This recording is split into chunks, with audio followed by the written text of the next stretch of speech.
Maître Durimel, bonjour. Bonjour, Pourriez-vous vous présenter, s'il vous plaît?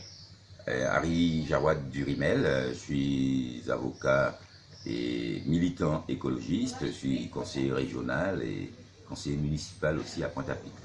Alors, en février 2006, avec une dizaine d'autres avocats, vous portez plainte contre X pour mise en danger d'autrui et administration de substances nuisibles ayant porté atteinte à l'intégrité physique d'autrui.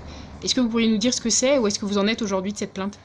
Et bien cette plainte, ça fait 13 années qu'on l'a déposée.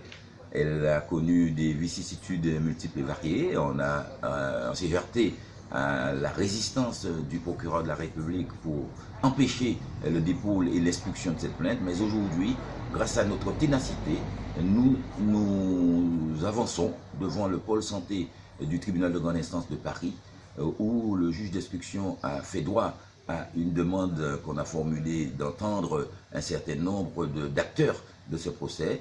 Et nous assistons avec peine, effectivement, à un rythme de sénateur dans l'instruction de notre plainte. Mais nous ne sommes pas étonnés car toutes les grandes affaires contre les bandits en col blanc sont toujours longues à instruire.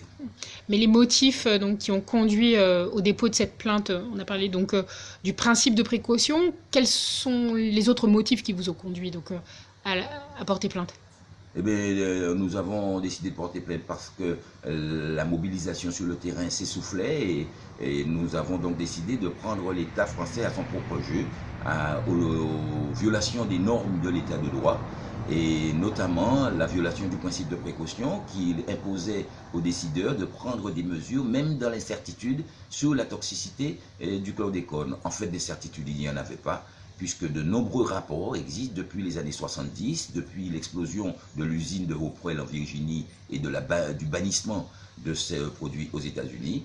Il existe des textes qui imposaient à l'État de prévenir ce risque prévisible et donc nous considérons qu'il y a eu administration de substances nuisibles, mise en danger de la vie d'autrui. Ce sont les fondements juridiques de notre plainte. Maître Durimel, je vous remercie. C'est moi.